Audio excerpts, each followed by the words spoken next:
Welcome, everybody, to another segment of The Lone Wolf Show. I'm The Lone Wolf. And I'm Andrea. And we have with us a special guest by the name of Andrea Joy from the Covenant of the Goddess. How are you? I'm doing absolutely wonderful. It is a beautiful, kind of little gray day in Oregon, but we've had some lovely rain, and it's just gorgeous. Oregon? That's correct. That's where I live. I live in the middle of a forest, which is amazing. My power spot. What part of Oregon is it? Right. It is close to Portland. Nice.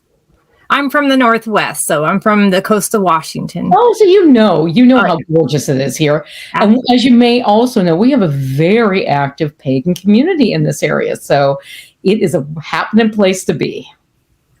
So is there some ley lines that run right through there? I have not looked into that. I always just feel the power. And I can tell you there's a lot of power here. So tell me about yourself. What's your spiritual path?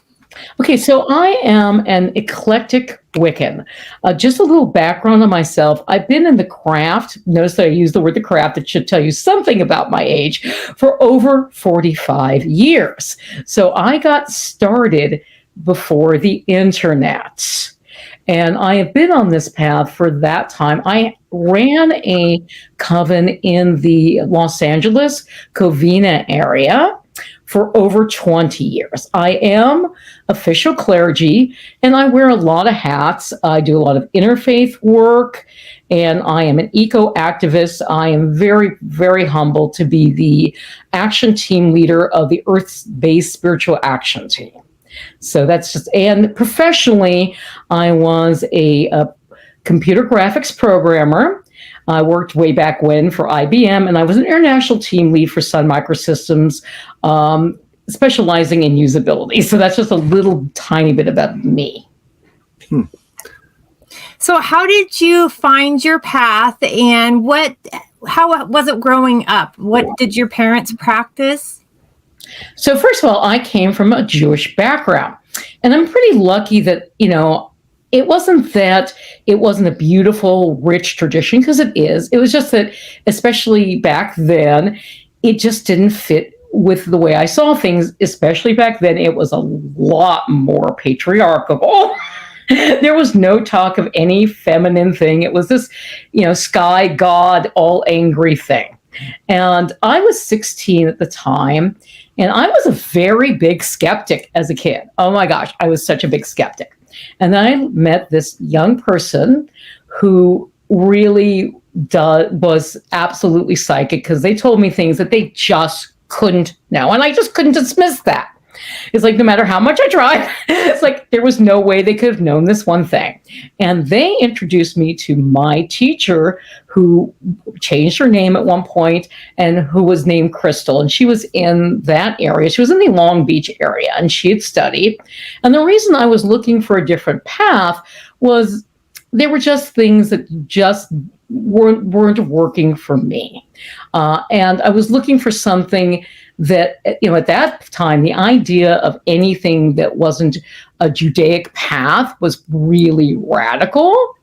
And I wanted something more. And also, at the end of the day, there's two things about me. One, nature is sacred. To quote lovely John Beckett, I am a pagan because I love nature. I mean, really, when it comes down to it, I always felt more of a connection sitting by a tree. When I was young, I used to talk about how the tree spoke, and people, of course, look at you like you're weird, and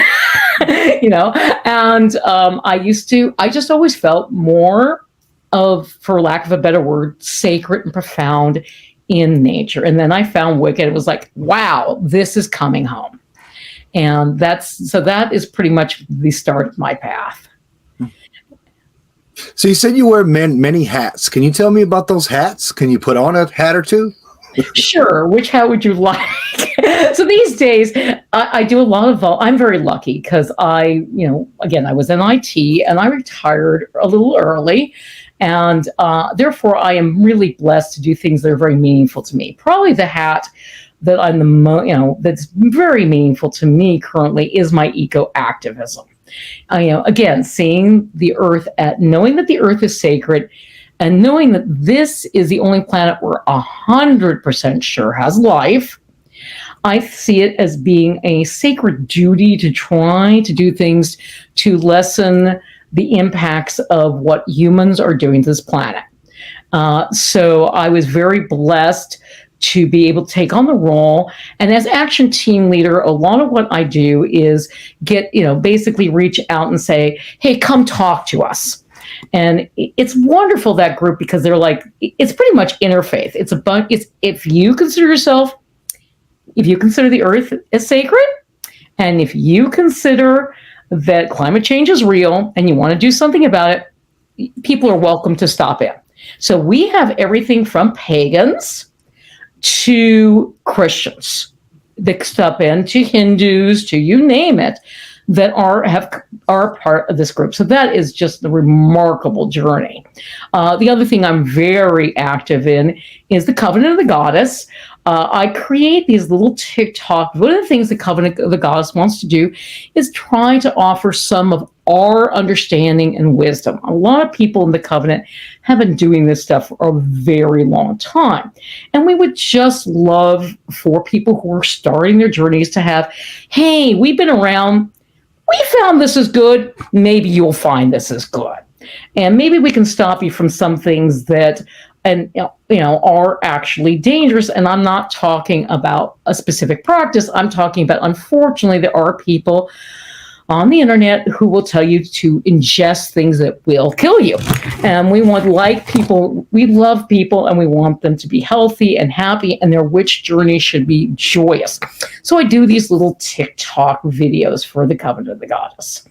And I'm part of their marketing team.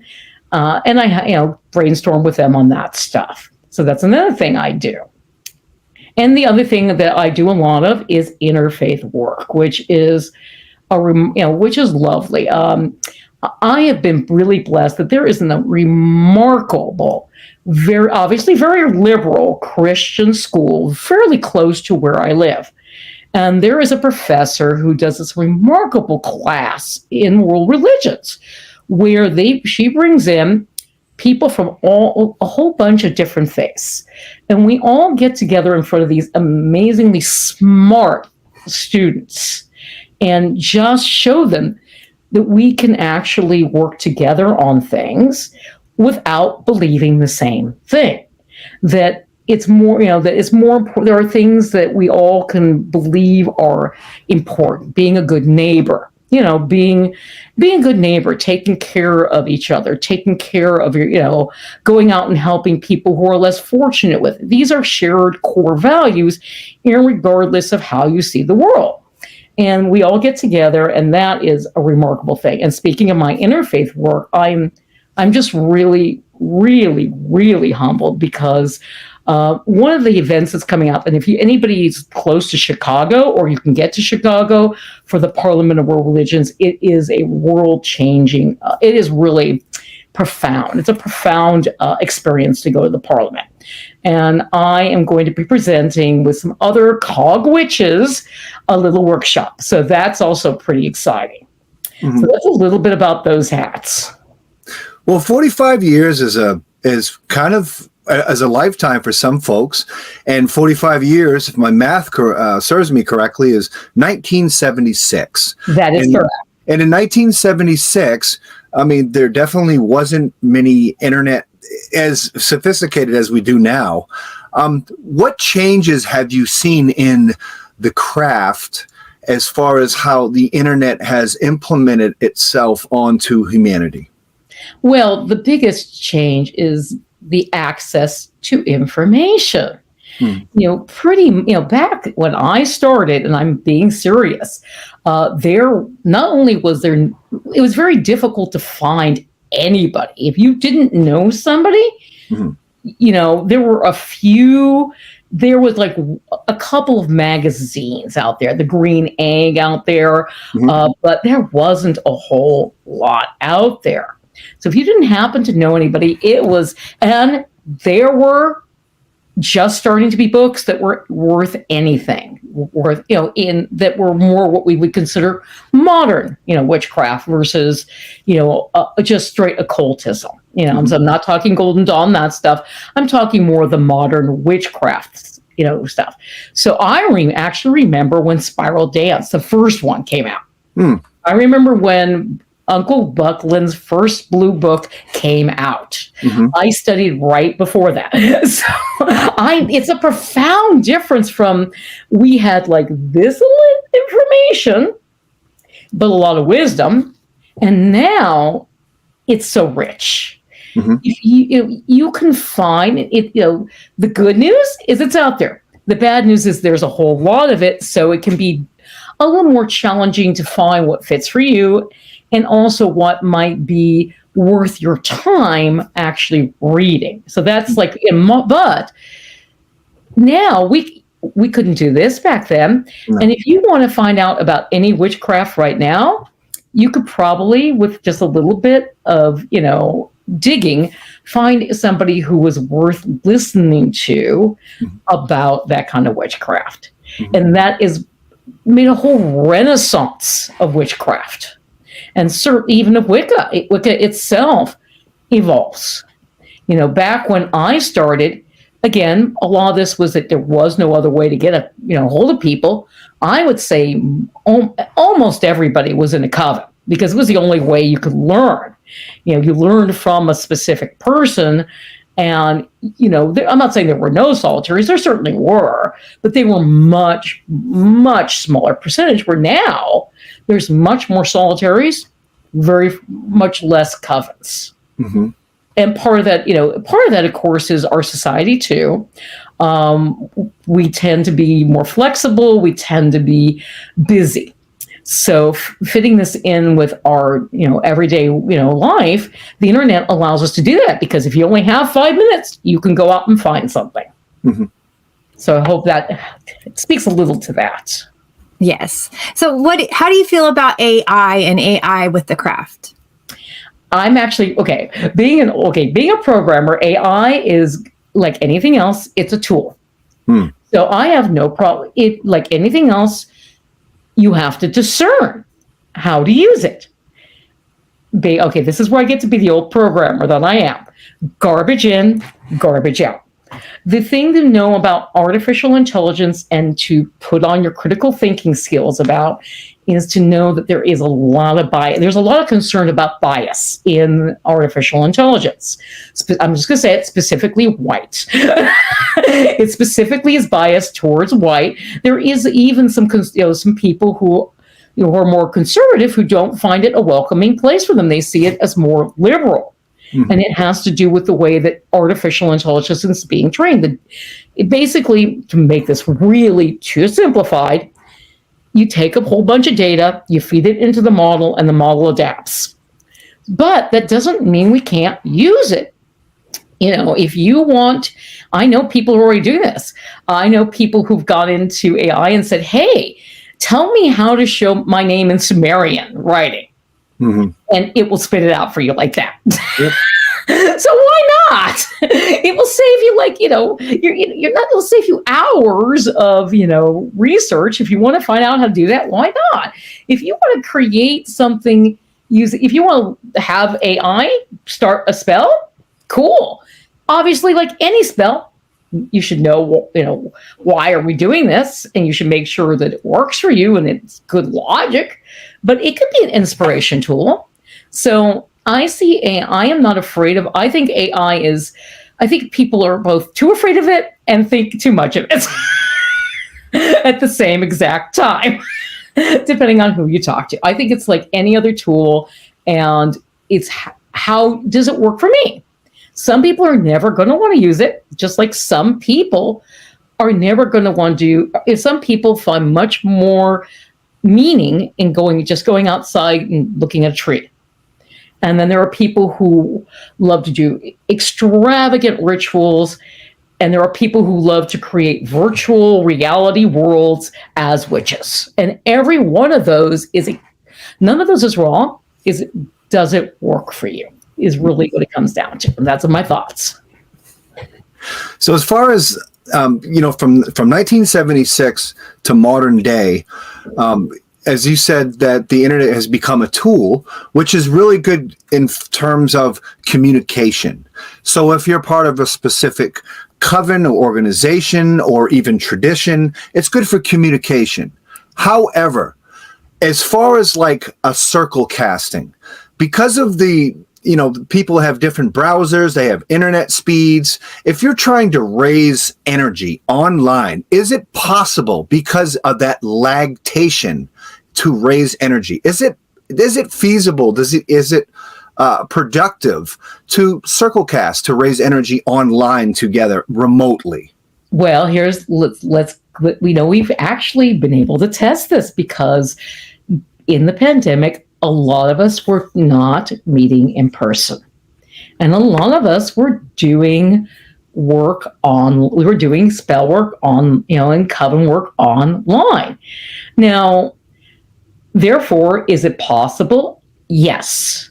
Is it the same? Absolutely no, because they're different things. Just like you listening to me here feels a little different than if you were sitting at my house drinking tea with me, looking outside. It would feel a little different. It doesn't mean it's not working. It's just, again, a different thing. So is it possible? Yes. Do I personally believe it can be as powerful? I personally don't. But that's based on several things. Maybe I'm just not powerful enough to do certain things. Like I still go, and when I do initiations, which is not often, I just raise somebody to a high priestess, I'm going to do it in person. Because there's just certain things that is really, really, really hard to really feel what that person's energy is like over the net. It's an energy, it's an energy source that doesn't transmit over the media. Mm-hmm. So, can I pick it up a little bit on the astral? Yes. But it's so much easier just to be there in person, and I can be more effective. Mm-hmm. So can we raise energy? Absolutely. Is it the same? No. And I would venture to gauge, I bet you somewhere out there's somebody who finds it more effective. Because, being a well-educated person, I know that each of our neuron paths are different.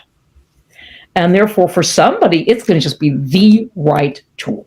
And they're going to click with it. And that is wonderful and great.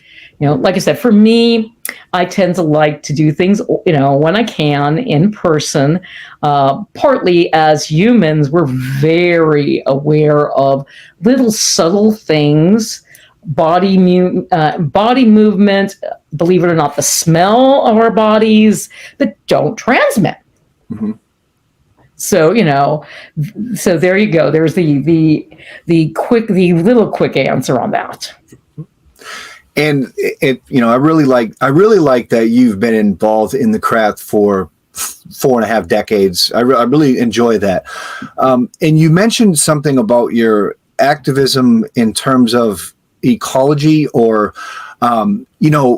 Earth, and because my little 2.5 decades of being involved in the craft, I've seen changes. So I can only imagine how many changes you have seen. And one of the changes that I've been looking at and trying to find a way to bring back publicly is the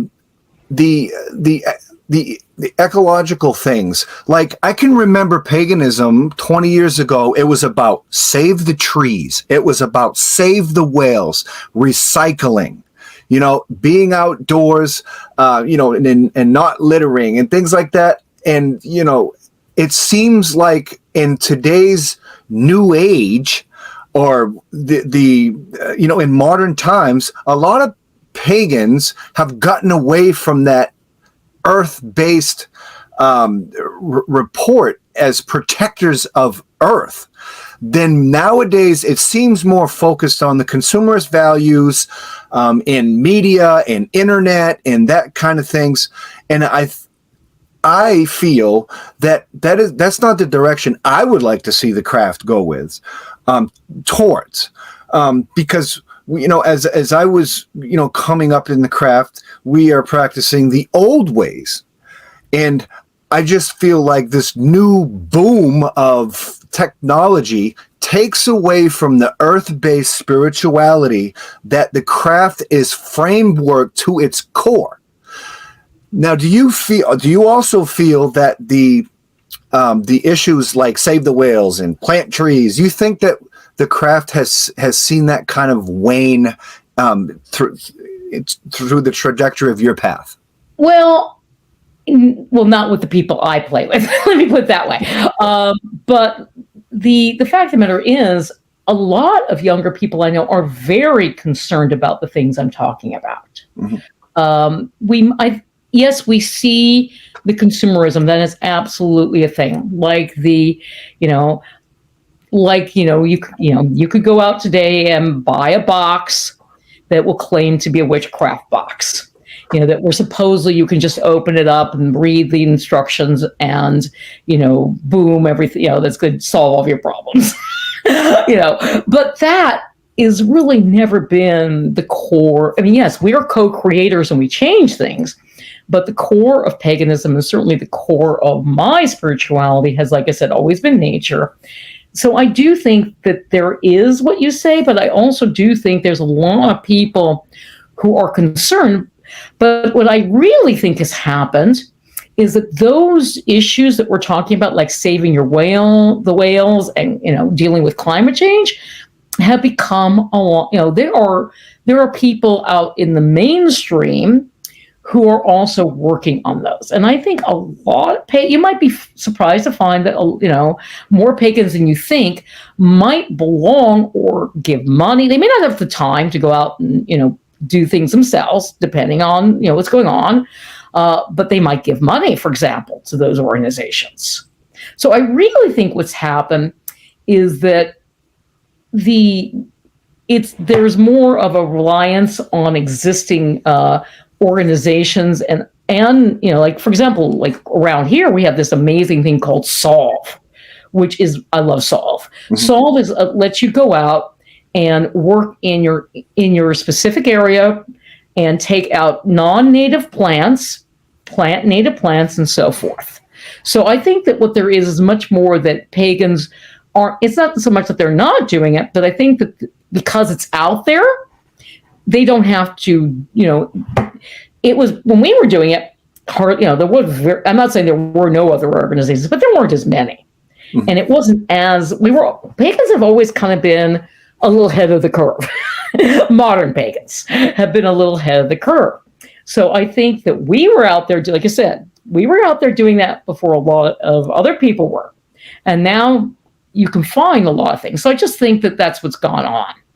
I still see it being talked about at like pagan fairs that I go to. I would love to see more of it, obviously, being covered in all the various media out there. Mm-hmm. To remind people that, there is witchcraft, which is a craft, and witchcraft is a separate thing, but there's also paganism. Mm-hmm. I happen to be both. I'm both a witch and a pagan. But for those of us a pagan, I do believe that earth, now not every pagan path even historically was that way. That's a whole, don't start me with archaeology. You'll never get me stopped. Not every pagan was kind to the earth. Let me put it that way. But I think that certainly if we reach back long enough, they had to be, because seriously, our ancestors, we wouldn't be even talking if they didn't, if our ancestors had not learned how to play nice with the things the way they were, including, the way that animals were. If they didn't understand animals, if they didn't understand trees, if they didn't understand the herbs, we wouldn't be here talking. So, there's a reason those things have come forward. Now, when you take care of the earth and the gods bless you and take care of you, what are the top 5 things that someone can do to help heal the earth?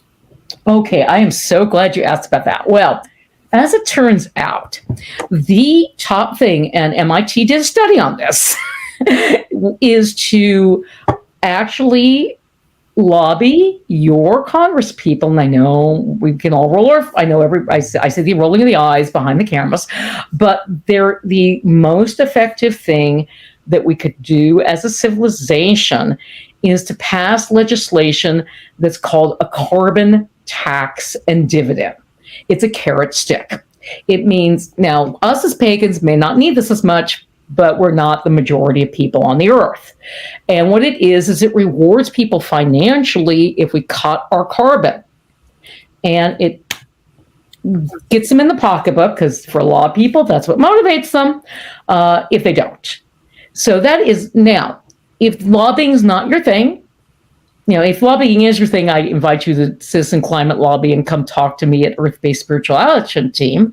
But if it's not your thing, believe it or not, one of the best things you could do on an individual level is, if you know anybody that has an old refrigerator, have them get rid of it. They can get rid of an old refrigerator and get a newer one. That's going to make a big difference. They can cut down on the amount of meat they eat. I'm not saying give it up. Just because I'm vegetarian, I will make you a steak. I will cook it blue because I know how to. But if you even cut down on the amount of meat, you are doing a lot for the earth. Methane gas is actually one of the biggest contributors, and a lot of that comes from the fact that we are a heavily meat society. So if you can even just, there's a campaign out there. If you could eat a peanut butter and jelly sandwich or something else, even like once a week, you're making a big difference. And those are small. Those are changes, I think. You can eat healthier and have marvelous food, because nowadays there's wonderful tasting vegetarian stuff, and also help the earth. So those are some big things you can do right there. Mm-hmm. What would be your advice to up-and-comers? Up-and-comers in paganism or up-and-comers in... My advice to anybody, seriously, is don't leave your critical thinking at the door. Vet your sources. Whenever you're looking into anything, and enjoy that yourself. Really, those things. Mm. When you're coming into anything, where did this information come from? The person that's giving it to me, it's okay if they, are they being transparent where they got it from? It's nothing wrong with if they got something, and they want to share it, and they have, and it just came, but they should be honest about it. That's really important. What are their backgrounds? How long have they been doing it? Again, does it make sense? Does it make sense? Are they telling me something that's dangerous for my body? I keep on talking about the people out there, because there are, unfortunately, who will tell you to ingest things that will kill you. So check, especially with herbology. Please, if you're doing herbology, make sure that you are double checking with reliable sources. There are good MD, there are good people who are both who specialize in herbology, and I mean the chemistry of herbology, and are witches. So you can have all the above. So there's that. But also enjoy yourself, and be patient. This is a journey. This is one of the things I always tell my students. We are on a journey without an end. Enjoy the ride. Mm-hmm. And something, at least what I understands I'm human, and I'm going to make mistakes. I think they're laughing. I think I talked about this to my husband. I think we're a comedy show sometimes. I think they're looking and going, oh, though, that was funny. And they're laughing with us often, by the way, not at us. But if you make a mistake, very few of our deities, I won't say none, very few of our deities are going to strike us down and kill us for making a mistake. So it's okay. If you make a mistake, take a deep breath and just say, something, I'm sorry. I made a mistake and I'm going to learn from it. And really, it's going to be okay. So enjoy the journey, take your time, take some time to explore something. Do not commit to something unless you know you can. An oath is an exceedingly serious thing. Don't make it light. Don't initiate into something until you are, until you're comfortable enough to say, at least where I am right now, this fits me. And if you're initiating into something, find out what the initiation means. Is it a lifetime initiation? Or is the idea that you're going to stay on it for as long as it fits you? Find out those things before you go forward and, explore and have a great time and find the connection that allows you to find your center, to find the meaning, the thing that gives you meaning and joy and helps you in your everyday life. Because another thing about our path that I want you to remember from day one is there is no separation. Everything is sacred. Some things are more important, but everything's sacred. Going out grocery shopping is sacred if done with the right attitude. And we're not perfect. We're all going to have grumpy days. We're all going to do things that we look back and went, I really probably should have stayed in bed that day. Own up to it and then learn from it and move forward. So hopefully that gives you some ideas. Sure. So the covenant of the goddess, when was the covenant of the goddess established? What's its inception? Okay, so I'm so glad you asked. 1975. So in 1975, it was a very, very different world back then. This was, again, before the internet. There were very few books. While there are still pockets in the United States where it's not as safe to practice witchcraft, it was not uncommon at all, even in places like liberal California or liberal states, that if you were an out witch, you could lose your job, you could lose your kids in a court case. It was very common. So in that environment, again, covens were what you had because that's how people could find things. Excuse me, that's my thing.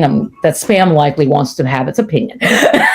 And in those days, covens are how you found things. So about 40 representatives from local covens in the California area came together. And there was this idea to come together to try to get rights for witches, Wiccans, and pagans.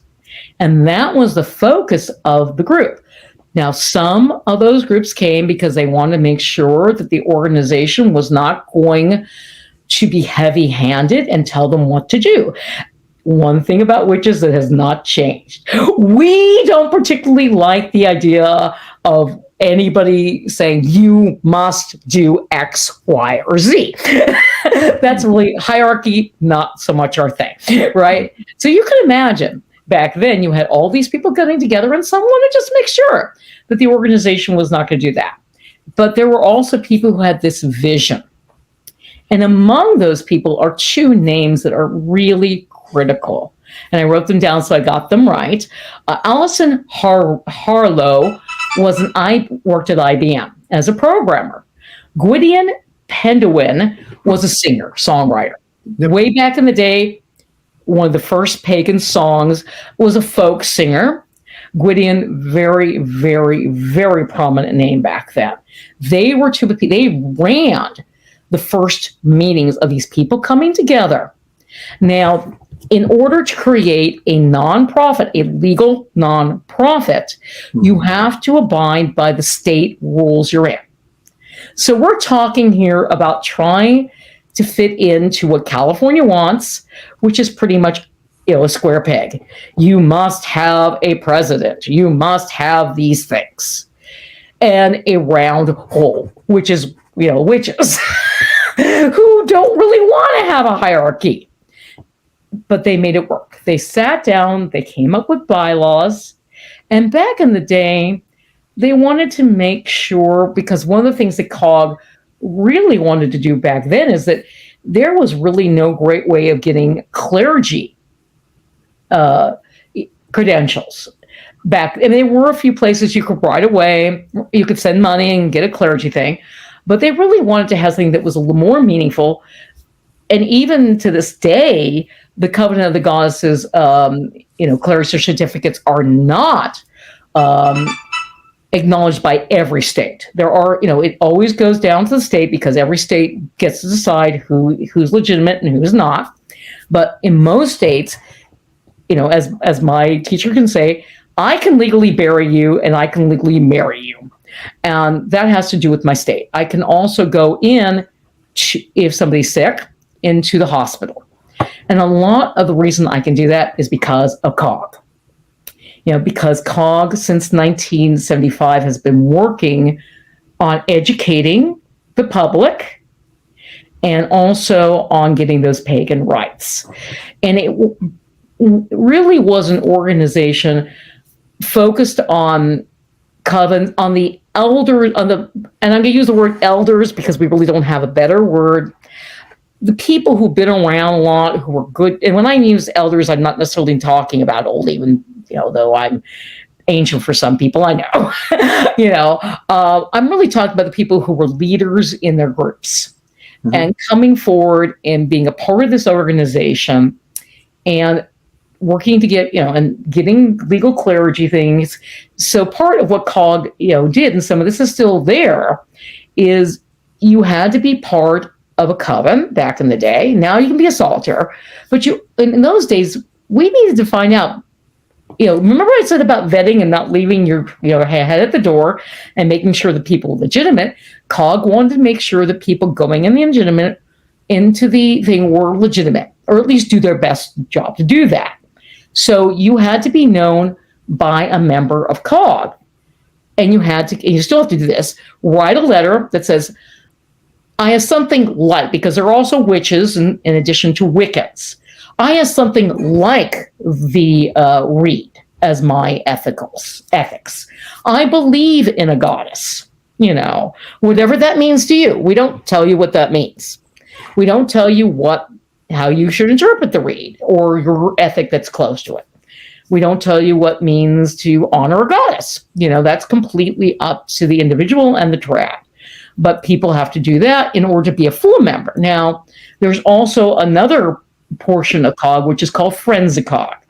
And that's a lovely thing for people who aren't at that part of their journey, but want to have access to people who have a lot of knowledge, have done this a lot, and, learn more. So that should tell you a little bit about the organization. Mm-hmm. That's interesting. Now, you said the inception was in 1975. 1975. That is 1975. And I believe, if my memory serves me right, that the Witches' Council was erected in 73, which would be 2 years prior to that. Was COG anyway associated with 1973's council? If it was, I am not aware of it. I would not be surprised. Now, I was not in a COG back in 1975. So a lot of what I know is talking to people who were there. And I wouldn't be surprised if some of the same people began, witchcraft pretty small back then. But I'm unaware if they were. So you identify as an eclectic Wiccan. Mm-hmm. Is COG considered eclectic Wicca? No, COG is for Wiccans and witches. Okay. So that's a very important distinction. You don't even have to be Wiccan to be in COG. You have to be a witch. I'll give you an example of somebody who might be a name people know or may not. M. Maka Nightmare. M. Maka Nightmare co-wrote the pagan book of Death and Dying with Starhawk. Mm-hmm. Maka considers herself a witch at large. She does not consider herself a Wiccan. But Maka has been part of COG for longer than I have. So that's an example of somebody who's that. In COG, we have Gardnerian Wiccans, Don Frew, who I adore. is a Gardnerian, for example. We have eclectic Wiccans. We have Dianic Wiccans. We have witches. We have somebody, I don't know if they're yet a member, but they're in the process. We have this amazing person, Black person, who has been in voodoo and hoodoo and is an absolute expert on it, who's looking into it. And I think might still be in the process of joining COG. So that's another evolution. I'm just I'm gonna speak the truth. I always, people know I'm pretty blunt. Back in the day, COG was, white, because a lot of the witchcraft that was presented out there, black, not that Black people weren't doing things, they were doing their own. Basically, hoodoo's been around for a really long time. But there wasn't a lot of this, there was a lot more, you were in your own little space. And again, a lot of that was because it was physical. And I won't go into the whole reason, why all that stuff would happen. But, you had to be in physical proximity. And that was, basically the way it was. So, for very historical reasons, there were some, practitioners that were Black, but they tended to be later in the organization. And that is something else that, COG certainly would love to see, let people know that they are welcome. We'd never even think to tell anybody who they have to join to, but they certainly should know they're welcome. Mm-hmm. Immutable law teaches us polarity. And within the craft itself, I think polarity can be important. With a name like Covenant of the Goddess, does the Covenant of the Goddess, does it utilize the masculine aspects of nature? Some do. I would say that most of our members do, but not all of them. Again, we do have some Dianics, and I can't remember if it may be they're still with the organization, that may not be. I know we certainly at one time had Dianics that only work with the goddess. I know, because I knew Pat Devin way back when. Those people that don't know, if you ever watched The Craft, if The Craft was one of those things that got you inspired, anything that resembled anything close to what we actually do is because of Pat Devin, who was a consultant for Hollywood, who was a Dianic, who only worked with the goddess. So we certainly have people that do, but like myself, I honor nature, and I therefore personally work with the goddess, the god, and spirit, and I see spirit as being the all-encompassing thing that goes beyond gender and incorporates all gender. Mm-hmm. So yes, my lovely theys, you are welcome in my coven. I can't, speak for somebody else's. But, in COG, we have people, we again, COG doesn't tell people this. Mm-hmm. All you have to say you work with a goddess. Mm. But in theory, you could be an atheist. And by working with the goddess, you could see it as an archetypical psychological thing. That's none of our business. Hmm. If you're willing to put on paper and people are willing to vouch for you, that's, our main thrust is to make sure that, pagans and especially witches are protected. Hmm. Now, I actually do know an atheist Wiccan who has been with Covenant of the Goddess a very long time. So they exist, and yay, they're, as far as I'm concerned, they are part of us.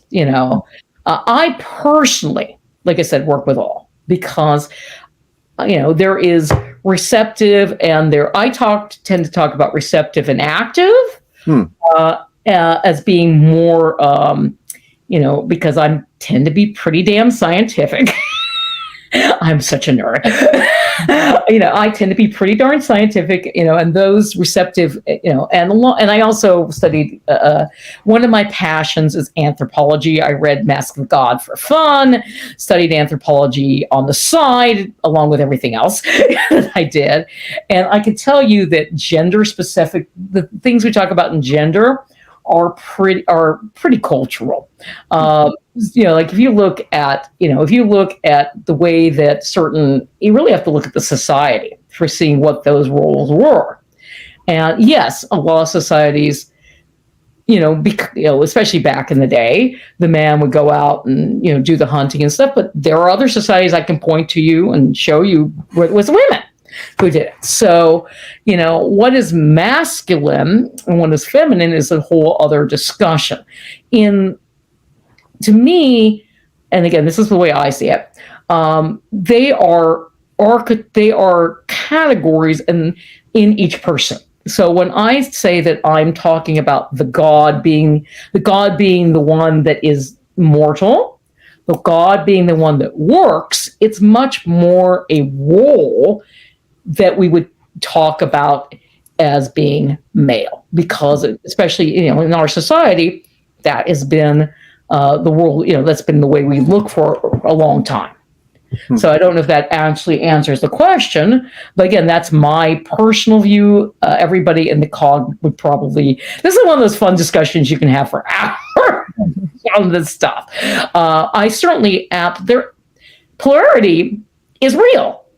I mean, really, there's a strong force, there's a weak force in quantum physics. There is negative charge, positive charge. That's real stuff. Sun and moon. Without the moon, we would not, the moon is super important to the Earth, because with the moon, we have our tides. And the tides are super important to the way life is on Earth. The fact that the Earth is tilted, super important. That's why we have seasons. And in my view, all that should be celebrated.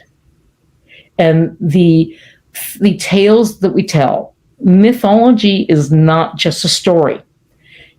It is pointing to a greater thing that is best expressed in a certain way and reaches you at an emotional level. So a good myth, in my opinion, you should be able to see yourself in that myth and learn something from that myth. So it's not just a story, it's much more. It tells you something valuable. Because you had said that you are interested in partook in anthropology, I have a question that concerns itself with the craft, I would assume. I have found that when we invoke or banish the quarters, south always seems to be associated with fire. Except in my tradition. Right. We don't do it that way. My trad has a different quarter system. So there you go. Right. And what I'm getting at is it seems like a lot of that has been adapted by the ceremonial time. Right, Golden Dawn of that nature. And what I have found is that particular school of thought is coming from Mesopotamia over there, because in that location geographically, that's where the directions were. However, if in modern times, if we're over here in America, our south or fire quarter may be in a different location, or water might be somewhere else. So I think it's important, if we were going to get to the core, what do you think about that as an anthropologist? Okay, well, here's what I think about it. Symbols have no inherent meaning. They have the meaning we give to them. Now, that doesn't make they're not powerful. I'm not going to go into magic theory. You'll have to get me on for another thing to give my personal magic theory. But I can tell you this much: they have no inherent. No symbol has inherent meaning. So, but if I'm working in a group, it is sloppy if we don't agree.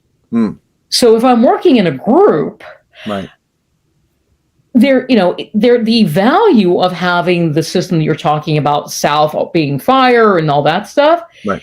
is no matter where if I go someplace, I know the system and I can jump right in.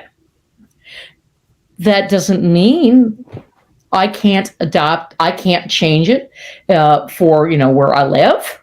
Mm-hmm. Certainly, of course you can. It doesn't, again, my eclectic tradition, we use a different coordinate system.